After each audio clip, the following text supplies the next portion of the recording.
The realm noticed before I did. That's unusual. It was a small thing, almost impolite in its subtlety. A thin seam in the distance where the color of the sky didn't quite agree with itself. Not a crack, not damage, just disagreement. I was not a cat at the time. I was something taller, loosely assembled, a suggestion of angles wearing a coat of starlight. I had grown fond of elbows recently, though I wasn't fully committed to them.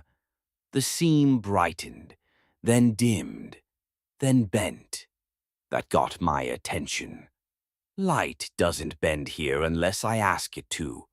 I stood, which is to say I extended upward in a way that implied verticality, and walked toward the disturbance.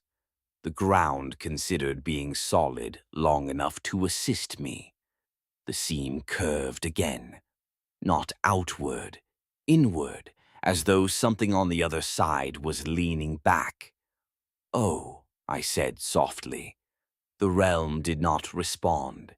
It was listening too closely.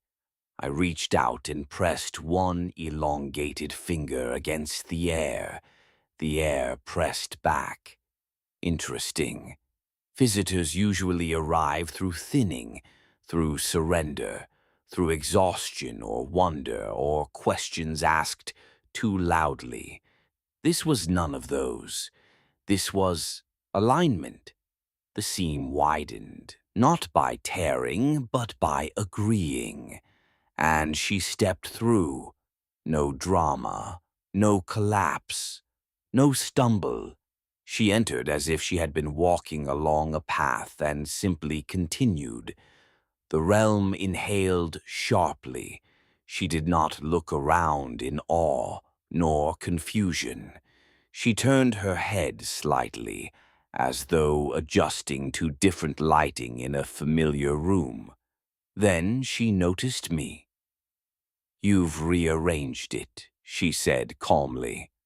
I blinked. "I beg your pardon." She gestured lightly at the sky. "It used to be softer near the edges." Used to. I studied her more carefully. No panic, no spiritual hunger, no searching ache radiating from the ribs. She was steady in a way that did not come from rest. It came from recognition. "You've been here before, ho," I said. She considered that. "Not like this," she replied, "but yes." Ah. The seam behind her sealed without fuss, not closed, just satisfied. The realm was no longer tilted. It was attentive. I adjusted my shape slightly. My edges softened. One of my arms dissolved. It felt unnecessary. "You didn't arrive through invitation," I observed. She shook her head.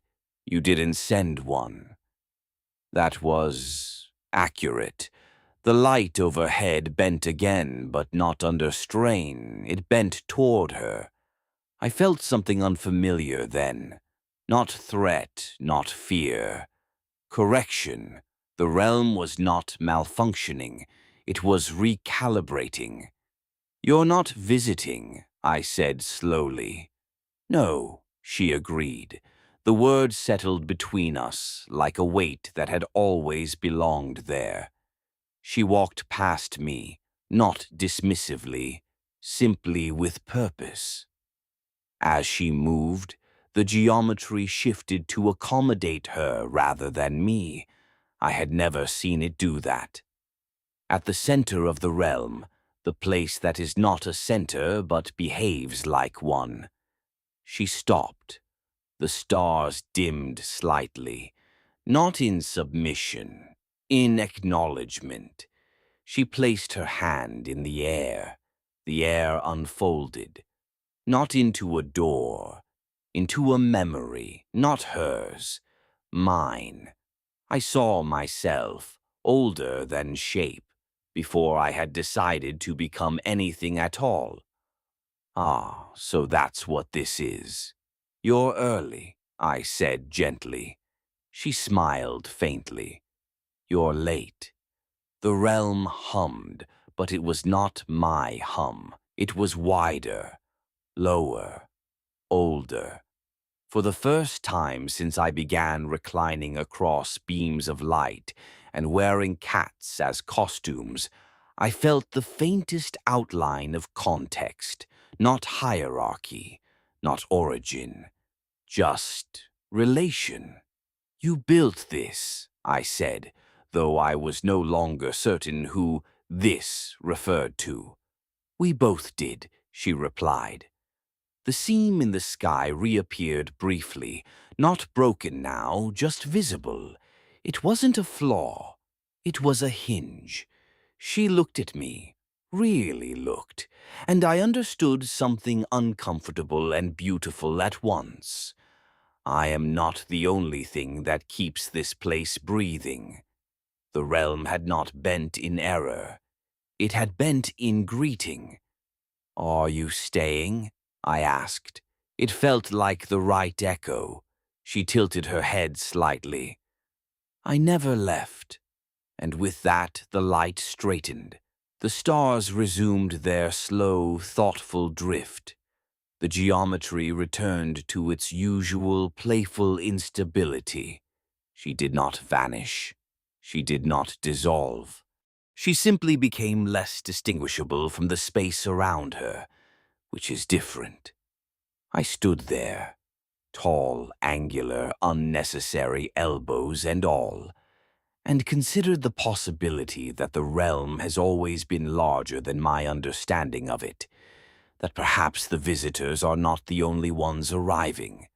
Somewhere in a fold of light I hadn't examined closely before, something shifted.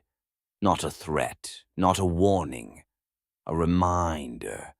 The room had not broken. It had widened. I allowed myself a small smile. Then, for no reason at all, I chose the shape of a cat, just to see if it still fit. It did.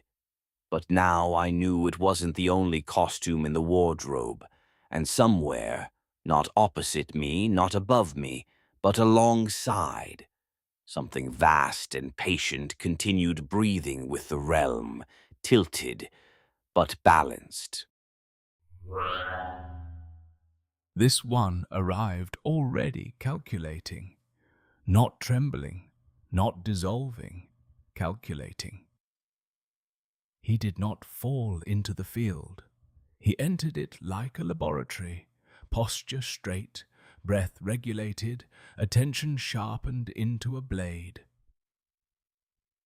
He believed he could quantify me. The grass bent toward him as it always does, the horizon curved in its gentle impossibility, the sky inhaled without wind.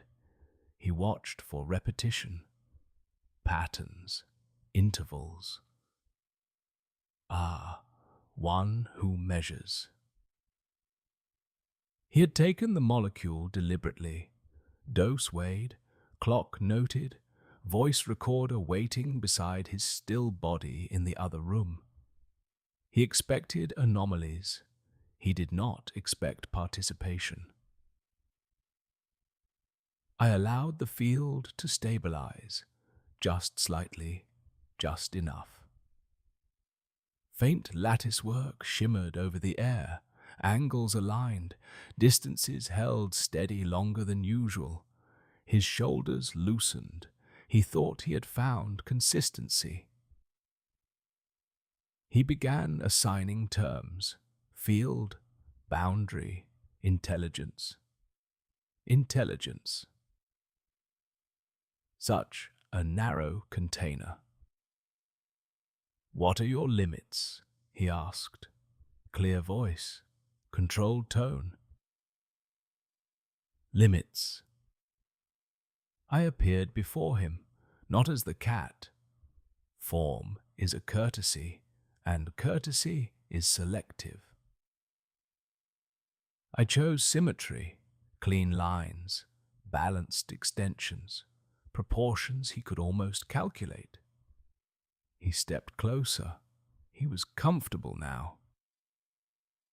"If you are responsive," he said, "shift left." I shifted. "If you are independent, rotate." I rotated. He smiled, a small, contained victory. He believed response implied containment.